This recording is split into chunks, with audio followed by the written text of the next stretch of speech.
Welcome to the Lawyerist Podcast, a series of conversations about law practice. Each week, we talk with legal entrepreneurs and innovators about building a successful law practice in today's challenging and constantly changing legal market. And now, here are your hosts.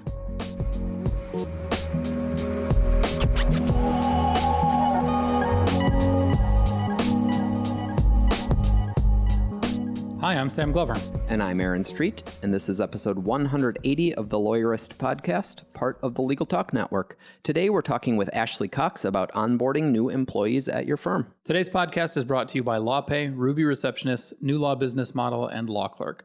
We really appreciate their support, and we will tell you more about them later in the show. So as I'm sure you noticed, after 180 episodes of our podcast, there is a new intro voiceover at the beginning of the show, which is very exciting. For our first 180 episodes, I kindly referred to our voiceover artist as our Martha Stewart voice. And starting with this episode, the new voiceover intro is from my wife, Kelly. I feel like that's kind of an Easter egg for the dedicated podcast listeners, that they will know that it's your wife now. Indeed. Yeah. She has been a guest on the show. She is the host of her own successful legal podcast, Clienting. So she's known to many of you. Yeah. And since you mentioned it, Kelly's podcast, Clienting, is out there, and you can find it on the app store of your choice. And it's worth a listen. It's little bite-sized episodes about legal marketing. And hey, thanks, Kelly. Really appreciate you doing our intro. Indeed. Hi, Kelly. I also wanted to send a quick reminder that we have a new cohort of the Lawyerist Lab planning to launch on August 1st. So if you've been hearing about all of the cool things happening in the Lawyerist Lab and you're curious about joining, you've still got a couple of weeks to submit an application to join that August 1st cohort of Class 2 of the Lawyerist Lab. And I suppose if you join on August 1st, you'll also have the opportunity to attend LabCon at the beginning.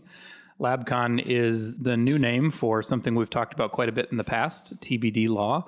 And so if you've heard about that conference and you're interested, joining Lab is the fastest way to get to LabCon in August. On this week's Lawyerist Lens video, I talked to a few lawyers at a conference about some of the biggest challenges they face in their firms.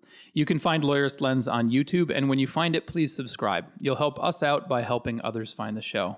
So now we've got a brief conversation with Kristen Tyler from Law Clerk, and then we'll jump into my conversation with Ashley.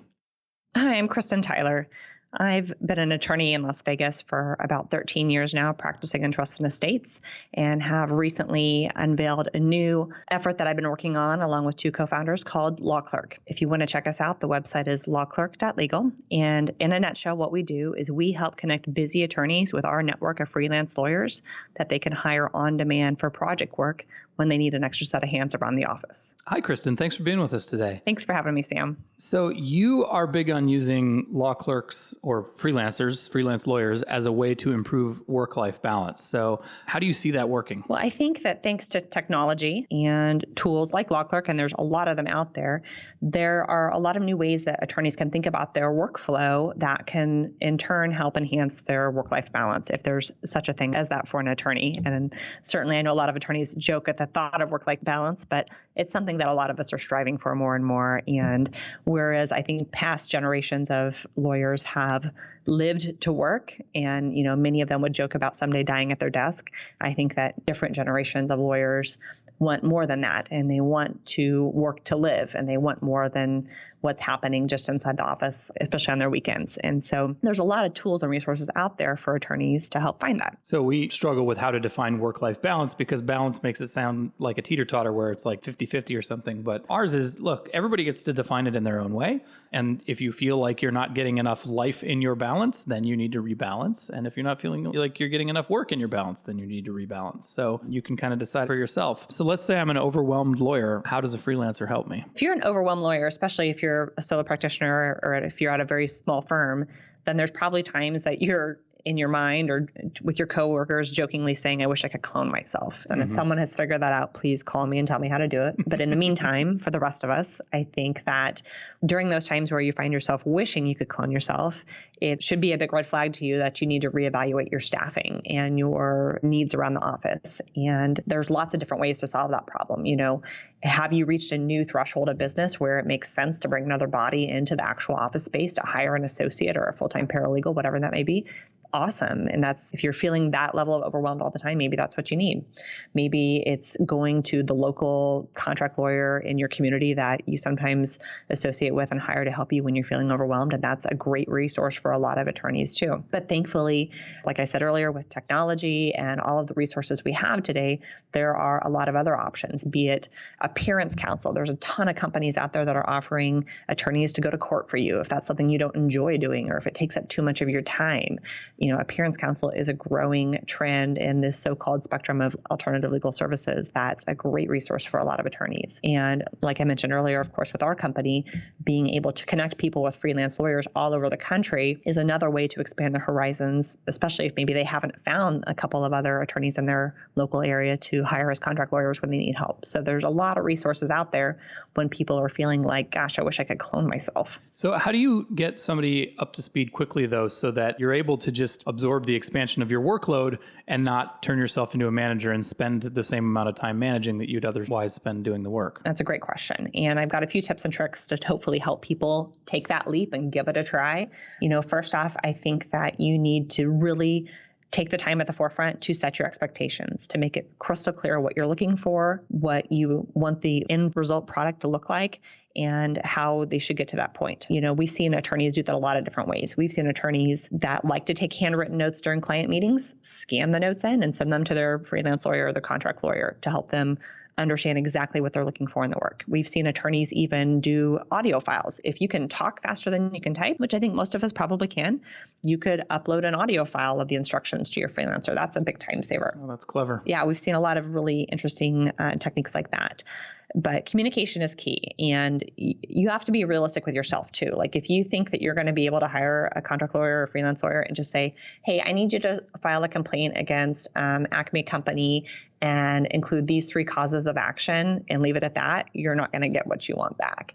You need to invest a little more time at the forefront to set them up for success, to reduce your management time and your review time at the end of the project. But there again, I think anyone who thinks they're going to hand something off to someone, especially the first time you work with them, and get it back without having to put your own touch on it, that's just not realistic. You have to expect to still do some work on the actual project yourself, but overall that time should be significantly less than what it would be if you did the actual work yourself. So real quick, it also works the other way too, right? If you feel like you're not getting enough work in your work-life balance, you can freelance yourself and plug yourself into a system like Law Clerk. Absolutely. I talk to lawyers from all over the country, and a lot of them, when we're talking about the concept of Law Clerk, they kind of whisper, well, what if I want to be a freelancer? And there's a lot of underemployed, underutilized legal talent across the entire country. And so this is a great way if people are feeling stressed in their personal life, if they are wishing they had a few more dollars in the bank to help do some fun things with their family, if they're feeling the stress from not being as, maybe busy in their practice as they want right now, they can pick up some extra work, which is really key. Sam, I don't think it's any secret that the legal profession is a tough profession. We have some of the highest rates of depression, suicide, highest levels of addiction and alcohol abuse in particular. And a lot of that has to do with the stresses we feel as attorneys. And if giving people this idea, along with all of the others that are out there in this whole spectrum of alternative legal services, if we can help give people more tools that are easily accessible to help them either pick up more work when they're slow or help them manage and delegate out some work when they're super busy, is a win for the profession, in my opinion. So if you'd like more information on how to incorporate freelancers into your practice, go to lawclerk.legal/lawyerist to learn more. Thanks, Kristen. Thanks, Sam. Good talking to you.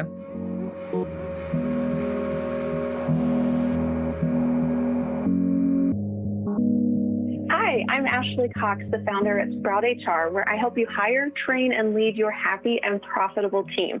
My goal is to help small business owners reduce their learning curves, limit their liability when it comes to growing and leading a team, and allow them to do so with more confidence and ease.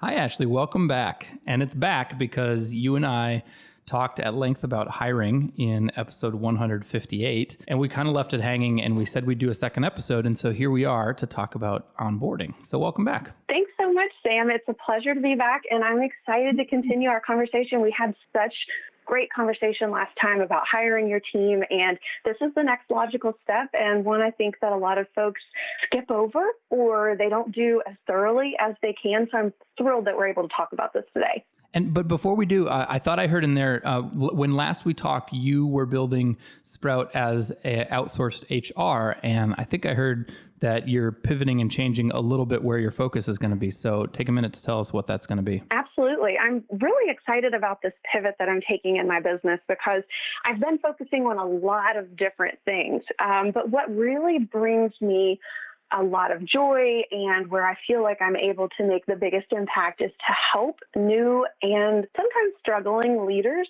navigate the world of being in a leadership role. A lot of times small business owners start and they're the do-it-all person.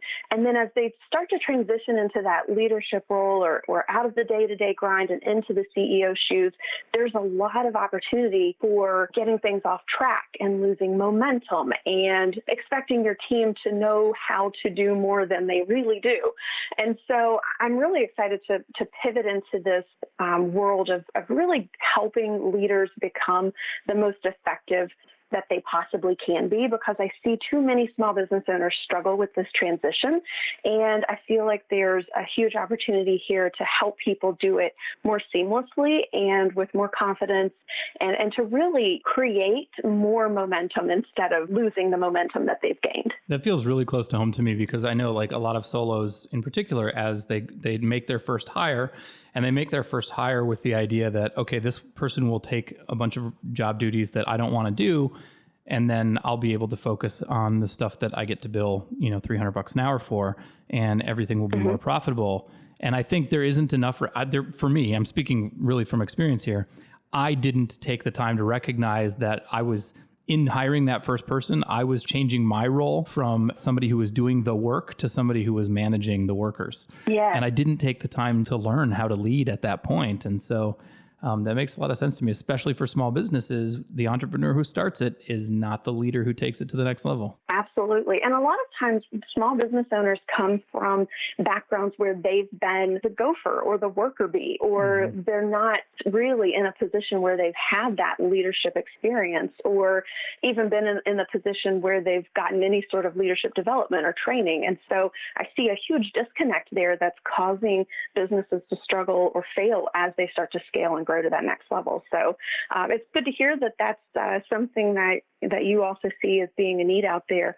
But I'm sorry you had to struggle with that alone.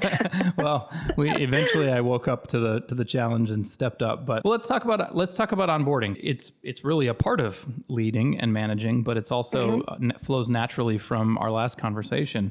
What is onboarding? Why do we use that word, and what do we mean by it? Yeah, so it seems kind of like a corporate-y term, right? Onboarding. Totally. It seems so corporate. It's like, but it's really the best word to describe.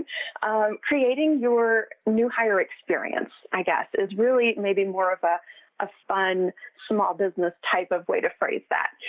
But it's more than just a checklist of paperwork to complete on somebody's first day, which is what a lot of people think onboarding is.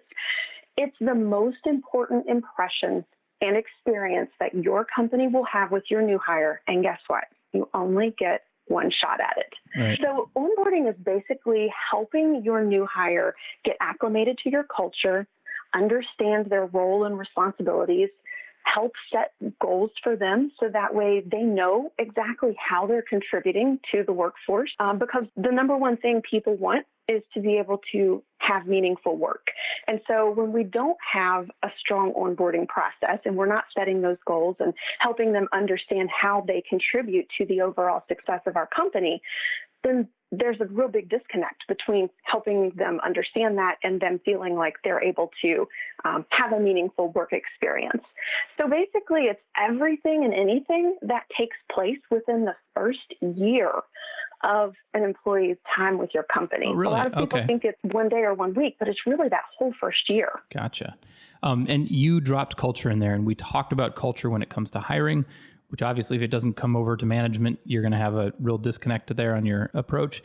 But if listeners are curious to hear more about culture, I really dug deep on it with Paul Spiegelman in podcast number 160. So that's another one to hit up, which was soon after Ashley's last appearance. So yeah. I'm going to send people over there so that we don't have to wade back into the culture issue. But onboarding is about a year long. And you talked about how important it is, and I think you've got some actual data on why it's so important. Yeah, the Department of Labor did a study in 2017 that said 69% of employees are more likely to stay with a company for more than 3 years after a great onboarding experience. Okay, I know that's a lot to take in, but the majority of people are going to stay around for 3 years or longer if they have a really great experience joining your company, meaning they're getting the proper training, they know and understand their roles and responsibilities, they're integrating with the culture. However, Gallup found that only 12% of employees strongly agree that their company does a great job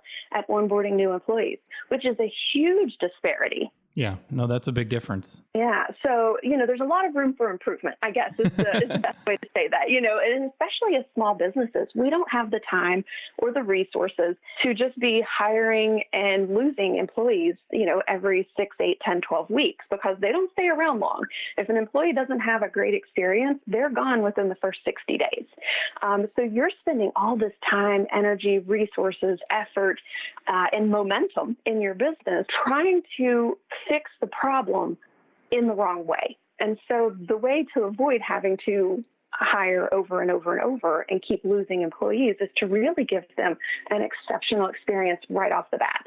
I'm sure a lot of firms out there listening to this podcast have a really great onboarding experience for their clients. And this is the same process, is that we want to make sure that our new hires have a really great onboarding experience. Otherwise, they're going to have the same sort of discontentment. They're going to be frustrated. They're not really going to know what to expect or what's expected of them. And so just like a client would leave us if they have a shoddy experience working with us, our new hires will leave us as well. One of the goals of hiring is not to do any more of it for a while. Exactly.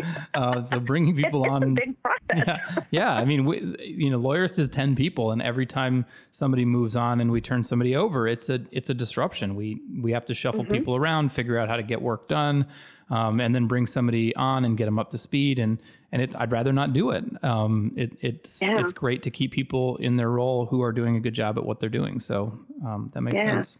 Well, let's start talking about best practices. How do we start thinking about onboarding? Even similar to hiring, before we start doing it, we actually have to plan it out. So. Oh my gosh, yes. Everything that you are going to do when it comes to your new hires, you need to have a preparation and a plan for. I've worked in companies before who you would think kind of have their stuff together. And they will have times where a new hire comes in and nobody knew they were supposed to be there that day or knew that they were coming. And so that first impression probably tastes pretty bad in that new hire's mouth, right? So really having a plan and a preparation for their arrival is going to be key to making sure that you get started off on the right foot. It's that vague, it always feels so bad to walk into a place that you're supposed to be there, but you walk in and it's totally vague about where you're supposed to go or what you're supposed to do. Like we're doing summer camps for my kids, and every week it's a different onboarding experience, and I never know. You walk in and you're like, what am I supposed to be doing here? Yeah, that is the most awkward thing, and they're already nervous, right? You're already nervous coming to a new job. You don't know if you dress the right way. Maybe this culture is a little more casual and laid back and you came in a 3-piece suit. Maybe it's a little more dressed up and you thought it was, jeans and a polo shirt sort of advice. And, so having that pre-arrival plan as well and letting them know, hey, this is what you can expect on your first day. Please arrive at this time, go to this place, talk to this person. Or if it's a virtual team member, we'll be having a live Zoom call at 8 a.m. So that way we can, get the day kicked off together.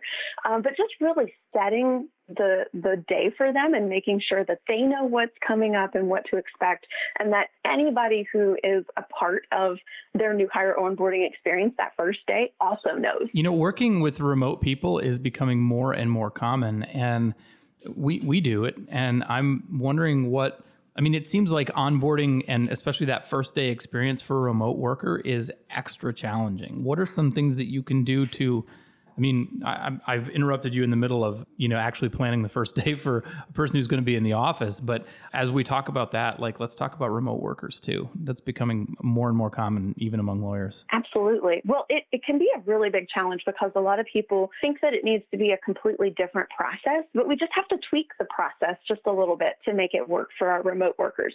So where you might come in and have the employee meet with you first thing in the morning in person in your office, if you have an on-site team member, just translate that over to, let's do a virtual video call.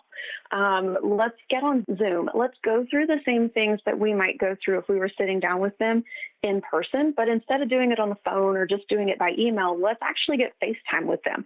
The more FaceTime you can get with your new hires that are virtual, the more you'll be able to create that connection right off the bat, and the more that they'll feel like they're really a part of your company and not just some random person floating out on the internet that everybody forgets about every now and then. Mm-hmm. So really just kind of translating that, sending them the pre-onboarding plan and just saying, hey, on day one, here's what you can expect. We're going to hop on Zoom. And then after that, we're going to have, a team Zoom meeting where you can meet everybody else and everybody can kind of log into the system and get some FaceTime with the new hire. A lot of times I suggest creating a really warm welcome by having a team lunch or taking the new hire out to lunch. Well, that's kind of impossible with a virtual team member, right? So maybe it's sending them a gift card to take themselves out to lunch. Like, hey, take yourself out to lunch. We'd love to treat you today on us. And then after lunch, we're going to continue with X, Y, and Z. So they'll still kind of get that same experience, but they won't feel completely disconnected because they didn't get that FaceTime they so need. This is kind of cheesy, but also probably kind of awesome.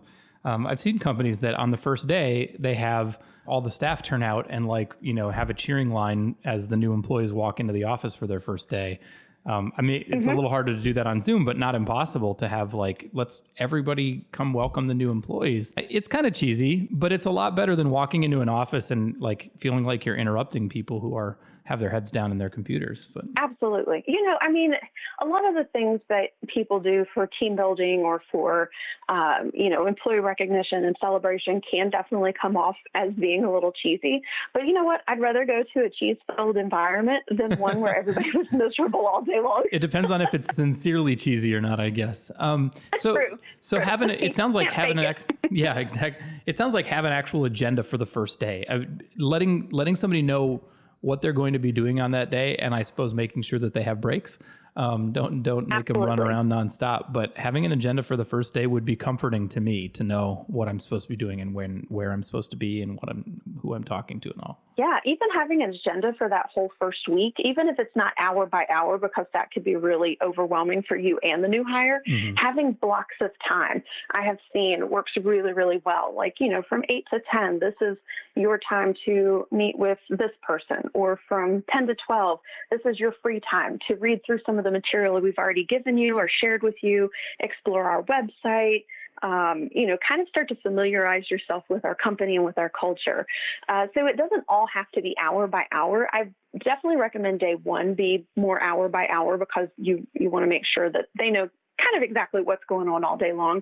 But the rest of the week, give them some blocks of time to meet people or to decompress and have a little personal time. You definitely don't want to dominate their entire week, hour by hour by hour, every single day, or they're going to be overwhelmed and exhausted. You're going to be overwhelmed and exhausted, and it's going to be a pretty intense experience by the end of the week. So we need to take a quick break to hear from our sponsors, and when we come back, I want to keep talking. And I want to pick up on a couple of things you mentioned there about varying the workload that you're giving to brand new people and how you bring them up to speed on things like process and paperwork and all that. So we'll be right back. Did you know that attorneys who accept online payments get paid 39% faster on average than those using traditional payment methods? With LawPay, the only payment solution offered through the ABA Advantage program, you can accept client payments online, via email, or in person. No equipment needed. Visit lawpay.com/lawyerist to sign up and get your first 3 months free. Trust the only payment solution developed for attorneys and recommended by 47 state bars. LawPay. Support for today's episode comes from Ruby Receptionists, dedicated to helping you grow your practice one happy caller at a time. From their offices in Portland, Oregon, Ruby's remote receptionists work in tandem with their innovative technology to answer your calls live with your custom greeting, transfer calls through to you when and where you want, collect new client intake and messages, make follow-up calls, and more. Delighting your callers in English and Spanish just like an in-house receptionist at a fraction of the cost. Ruby integrates with Clio, Rocket Matter, and Lexicata, as well as the contacts and calendar on your cell phone to easily integrate into your workflow. Ruby can host your local phone number or provide you with one, giving you the opportunity to make dual use of your phone. Call clients using your office or personal number as you please via the Ruby mobile app. For over 15 years, thousands of attorneys have been turning rings into relationships with Ruby receptionists. To learn more, call 844-715-7829 or visit callruby.com/lawyerist2018. Alexis Neely has been training lawyers on the new law business model she created to build her $1 million law practice for more than 10 years. Over that time, she saw that some lawyers were hugely and immediately successful with it, and others spun their wheels, never getting anywhere. Just recently, she decided to figure out what made the difference. After reviewing all of her clients' successes and failures, as well as her own, she identified 5 shifts that were the common denominator among all the lawyers who today have high 6- and 7-figure law practices they love. To learn what she discovered and apply it to your life and law practice, go to newlawbusinessmodel.com/lawyerist. Hey, one more thing before we get back to the conversation. If you haven't already taken the small firm scorecard and you are a solo or small firm lawyer, do it now at go.lawyerist.com/scorecard. Look, you listen to this podcast, so you must know the practice of law is changing in important ways. And sooner or later, you are going to feel the effects of those changes in your practice if you aren't feeling them already. So, what's your plan? If you are like most of the lawyers we've met over the years, even if you understand the trends shaping the past, present, and future of law practice, you probably don't have a plan. You may not even be sure where to start. So that's why we put together the Small Firm Scorecard, to help lawyers understand what they need to do to position their firm to be successful in the future. It's a free self-assessment. 50 questions for small firms, 40 for solos. The questions cover your goals, strategy, systems, marketing, client service model, finances, and people and staffing. It only takes about 10 minutes, and at the end, you'll know exactly what you need to work on based on your own assessment of how you're doing on each item. Like I said, it's free, it takes about 10 minutes, and you'll end up with a to-do list to prepare your firm for the future. So take it now at go.lawyerist.com/scorecard. Okay, we're back. So, Ashley, I heard you sort of allude to a few things in there, but sprinkling in the mundane stuff, which may or may not be important. But so if you're really process-oriented company, how do you avoid having that first person like show up, do some paperwork, and then bury themselves in procedures manuals for a week? How do you actually like get people up to speed on all the stuff they need to know about how the company works without overwhelming them and making it a boring first week where they don't actually see people? Oh gosh, I think we've all been there, right? That's the worst onboarding experience. So you definitely want to take a look at what do they need to learn immediately versus what's more long-term. Because what I've seen in the past is that a lot of times small business owners have a hard time differentiating between what's important and critical now and just trying to overload their employees with every single thing they've ever known or learned or created about their business. You know, these are our babies. We are running these businesses. We are passionate about them, and we think every single thing is important. Well, it's not to a new hire. So helping them understand these are the important things about your role or about the company will help you kind of disperse that out. And like I said, the onboarding process is a year-long or at least a full business cycle process. So they don't need to know every single thing in day one or week one, but it'll give you things to work towards. So in the first 30 days, you might have some goals that help you spread that out a little bit that says, okay, I want you to, explore our website and give us your feedback on what do you think it says about us? What do you think it doesn't say about us? That's a really good point. Like getting a new hire with new eyes is a really useful thing for getting feedback on stuff, for sure. Absolutely. And this is the perfect time to get it because they don't have a lot going on. They don't really know what to do most of the time. They don't have a lot of work that's actually on their plate. And you hit it right on the head, Sam. They've got the freshest eyes out of anyone in the company, and they will be able to pull out those opportunities for us to be even better in those first 30 days. So setting that expectation to say, hey, we want you to observe, to watch, to listen, to take notes, and to openly share your feedback with us. Now, having said that, you got to be open to hearing the feedback. Right. And they might be a little bit nervous about being critical at that point. Exactly. But you could do that by simply saying, thanks so much for sharing that feedback with us. We'll take that in consideration. Yeah. You're not saying yes to it. You're not saying no to it, but you're keeping that communication open. So that's one way that you can definitely help balance out.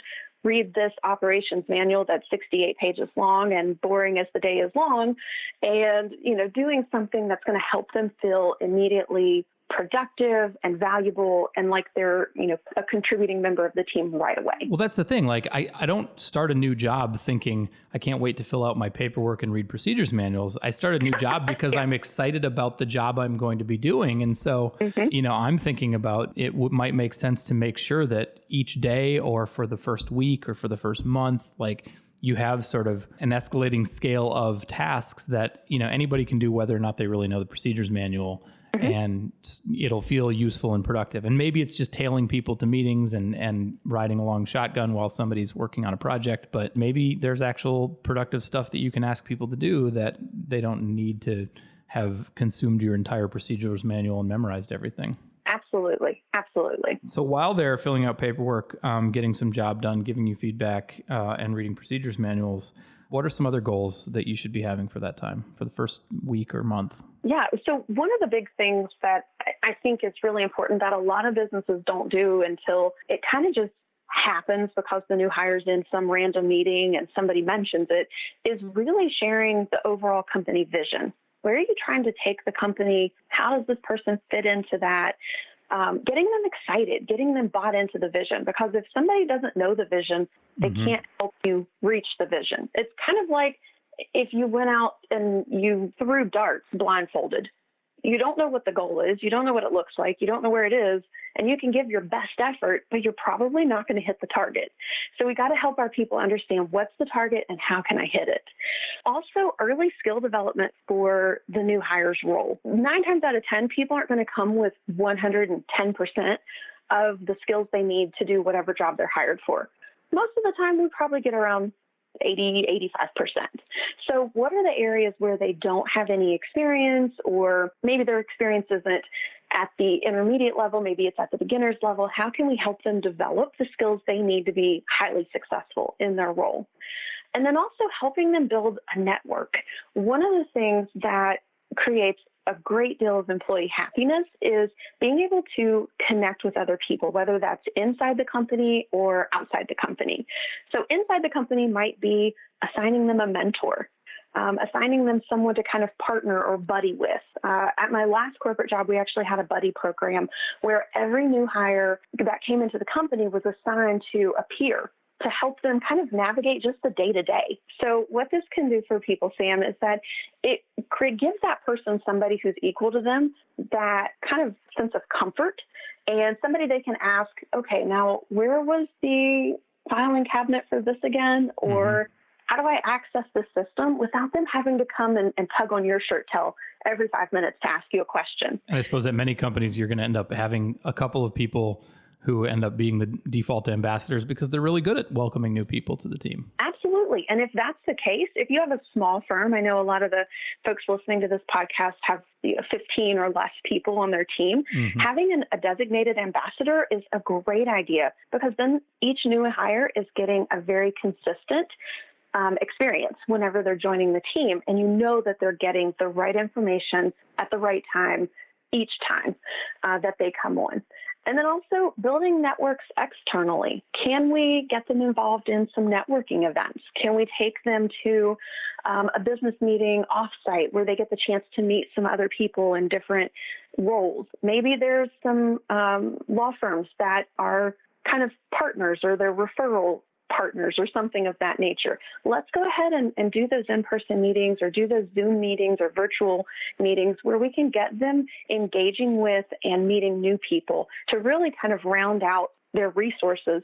So that way they don't have to just rely on one person all the time, but they can start to feel connected to other people and have opportunities to reach out. So we've talked about sort of the first day and the first week in some detail, But how do you set, you at the outset, you said that onboarding is a year-long process. So let's back it up a little bit. And so how are you setting up for the year, and what sorts of things should you be doing to continue onboarding going forward? Yeah, I love talking about this because it's really, a lot of times people just stop after the first week. Right. And onboarding is such a more long, drawn-out process because they're not going to see every single thing that you're doing in your business until you've finished a full year or a full business cycle. So setting 30, 60, and 90-day goals is a great way to make sure that they've got those first 3 months started off really, really strong. Now, you wouldn't want to set 30-day goals for every employee all the time in your company. Everybody would be exhausted, worn out by the continuous goal setting cycle. Right. But having that new hire with those 30-day goals where it's basic things. You've read through the procedures manual, you've met the main players in the company or, main vendors or partners or clients that you're going to be working with. You understand how to access and get into the systems that we use. Then those 60-day goals should be a little bit more of a stretch. Now they should start really learning some of those things that are in their job description that they're going to be doing on a daily, weekly, monthly basis. And then within those 90-day goals, now we can transition into what things are they going to be responsible for at a deeper level or at a more quarterly based level, because now we've made it through one quarter, basically. And then from there, let's set 6-month goals and then a year-long goal. So that way you're constantly kind of building on what you've already done, and that you can really help them move along quickly. That's the one thing that a lot of folks in small businesses struggle with, is that they don't know how to get their people up and running quickly and being productive and really being of value to the team. And it's crazy to me, but 60% of companies in the U.S. say they don't set any milestones or concrete goals for their new hires to attain. Huh. Well, if we don't set goals, we can expect people to reach the goals that we've set, which is nothing. Yeah. It's interesting too. Like, I think about every time I join something, whether it's like a board or whatever, it feels like I often come in, somebody orients me a bit. And then as the longer I'm on the board, the longer I'm in the group, I just start taking for granted these things that I don't actually understand because they weren't part of my, initial introduction to the thing, whatever it was. Mm-hmm. And I suppose like over the first year, like those milestones, those check-ins, that ongoing stuff is a way to make sure that everybody understands what they're supposed to be doing, what they're supposed to be accomplishing, whether they're on the right track, that kind of stuff. Absolutely. And it doesn't have to be, oh my gosh, I have to set 15 goals for them to reach in their first 30 days. 2 to 3 goals is perfect.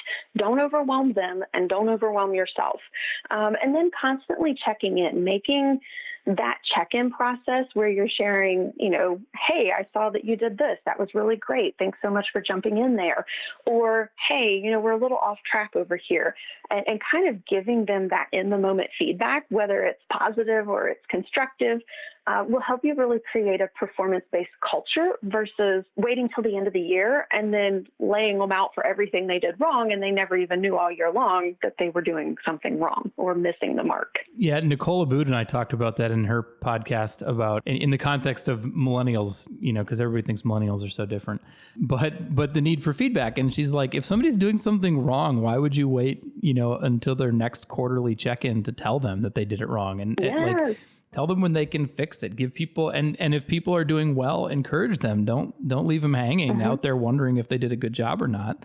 People can take it. So be constructive, give criticism when it is relevant, and you'll move on faster. Makes sense to me. Yeah, people are only going to take it wrong if they already have maybe some sort of personality that causes them to be defensive, or if you're just being a jerk giving the feedback to them. We don't have to be mean and nasty about it. Don't be a jerk. Just, that's a good lesson in life for anything that you're doing. But if I came up to you, Sam, and I was like, well, this report was really awful. You did a horrible job. I can't even believe that this is the type of work that you would give me. How are you going to feel? Like crap, right? But if I came up to you and said, hey, this was a good start. Let's talk about some areas where we could improve this report. How are you going to feel about that conversation? Now we're working together as partners. Yeah, at Lawyerist, we have, we kind of have teams. And so like one of the tricks that we use to try and keep the focus on the work, not the person, is we use the Agile retrospective framework, which is 3 questions that you periodically ask, and we do it weekly. What's gone well with this project or case or whatever it is that you're working on? What's gone well that we should keep doing? What went poorly that we should stop doing? And what are some things we should try next time? And that framework, I feel like, helps keep the conversation about the thing, not the people, because it is pretty rare that I ever want to wag my finger at somebody and say, you are bad at your job and you're doing things poorly. Like, sometimes you screwed up. Sometimes I screw up. Like, that happens. But usually we try to frame it as, what happened in our system that we were able to make this mistake, and how can we fix it so it doesn't happen next time? Because the problem happened. We can't fix that. And I find that those retrospective questions help keep us focused on that. At least I hope so. Absolutely. Yeah, I love that approach. I think that's a really great approach. It's one that I've used in my professional career as well, whether it's somebody giving a presentation and you're giving them feedback on it. Okay, what'd you do well? What didn't you do well? What are we going to do different next time? Or it's a project that they've worked on, or it's a conversation they had with a team member. And, from an HR perspective, I'm coaching them on what they could have done differently or handled the situation differently. So I love that approach. I agree. I think it's 100% put the focus on the project, the problem, the situation versus the person, because at the end of the day, most people want to do a really good job. They don't come to work every day going, I wonder how I can just really mess them over today, or, how am I really going to botch this, client issue today? Most people just want to do a good job. Yeah. If you identify somebody who is sabotaging your firm, then by all means, fire them. Yeah. That person just needs to go. They are just no good all around. But most people, I'd say 99.9% of us want to do a good job. Yeah. Although I think there is and we talked about this a bit in the hiring thing, but there is, I think it is more likely that you will encounter somebody who's doing the wrong job, right? Like they aren't good at their job, not because they're a bad person or they're sabotaging your firm, but because it turns out you've got them in the wrong seat. They're doing the wrong things because that's not what their skills and interests are best aligned with. And sometimes Aaron and I actually had this conversation about me. He was like, I think you're doing the wrong job. and you're like, you know what? Like, now that you say that, I think I needed you to say that, because that actually helps me see everything that I've been struggling with recently in a more objective light. And you're totally right. Okay, so what's the right job and how do we move me over into it? And I think that's an easier conversation to have. And when you do have that conversation, it's actually, you're often helping your employee recognize that for themselves, put them in the right seat then, and hire somebody else for the seat. So. Yeah, absolutely. Because just because they came with 10 years of experience in this area doesn't necessarily mean that that's work that they enjoy doing or that they're great at doing. It just means that they've been doing that somewhere else for 10 years and they've probably been miserable doing it there. And nobody ever recognized that they were in the wrong seat, on the wrong bus, going the wrong direction. And so that comes back to us as leaders, as being good stewards of our teams and making sure that we're recognizing their strengths and where they struggle and looking at their role and saying, is this the right role for this person's talents? So I love that you guys had that conversation. I think that's really eye-opening. So when you get to the end of your year or whatever period of time and you look back, like, how do you know whether you did a good job at onboarding or not? Besides the fact that the employee is still there and everybody's happy with them. I knew you were going to go there because the first thing out of my mouth was going to be, well, is your employee still there? That's a huge indicator of your success, at least in year one. Some other indicators are, how have they met their goals and their milestones along the way? Are they doing the job as it's lined out in the job description? Yeah. To a T. So basically, by the end of year one, they should really know their job. If you're into a position and you're a year, 2, 3 years in and you still don't know your job, then your company's onboarding and training plan is not working. So they should know their job by the end of that year. Maybe there's some things that they're still going to have questions about. Maybe it's a report that only happens once a year or something that they only do twice a year. I mean, it takes repetition, right? But all of those monthly things, weekly things, daily things, they should have those nailed down and they should be moving along. You should be able to set bigger goals for them so that way they can achieve, more sales, more client connections, attend more networking events, create efficiencies or streamline processes. So we shouldn't just be learning the basic things at that point. We should start to then take those things to the next level. And your team should be operating like a well-oiled machine together. Everybody knows their role. They know where this new person fits. They're a productive member of your team. And so a lot of that's really just going to be based on what is your vision, what are your goals, and where are you trying to go next, and whether or not you hired the right person for that role. Something just clicked for me, which is that, everybody wants to make more money over time, but that's premised on the idea that you become more valuable to the company over time. Yeah. Which needs to be founded on some very clear shared understandings of here's how you become more valuable to the company over time. Learn these things, hit these goals, meet these milestones, finish these projects, get this stuff automated so we don't have to, you don't have to spend your time doing it anymore. That's how you become more valuable over time. Yeah. And being able to verbalize that and being able to track your progress. And whether you as the leader track that progress with your team or that's one of their weekly reports that they track and send to you, there should be some sort of metric that you have that can show you their progress.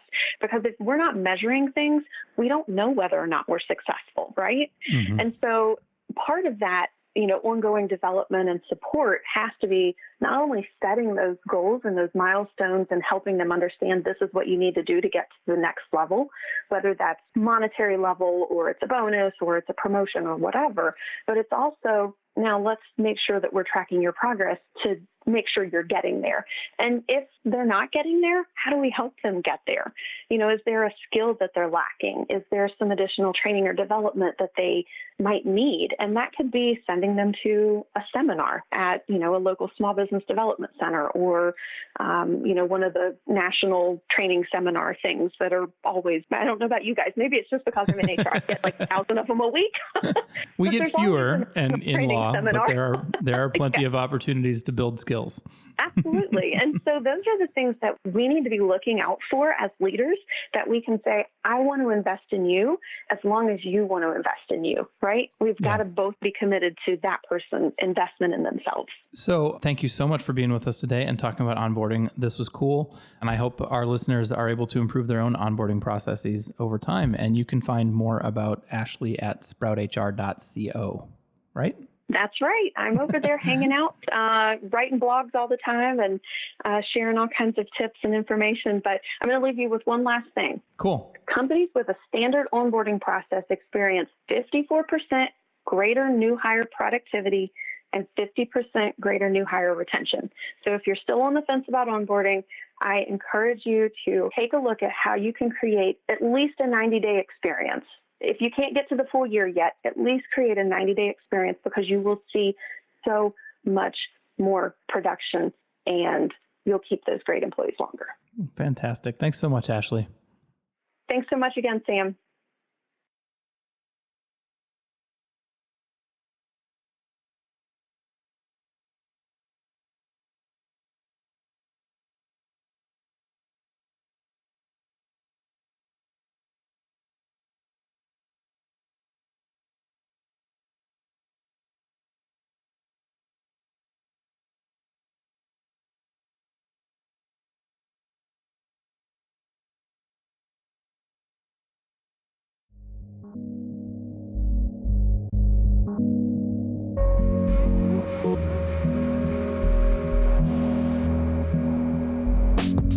Make sure to catch next week's episode of the Lawyerist Podcast by subscribing to the show in your favorite podcast app. And please leave a rating to help other people find our show. You can find the notes for today's episode on lawyerist.com/podcast. The Lawyerist Podcast is produced with help from Lindsay Calhoun and edited by Paul Fisher. The views expressed by the participants are their own and are not endorsed by Legal Talk Network. Nothing said in this podcast is legal advice for you.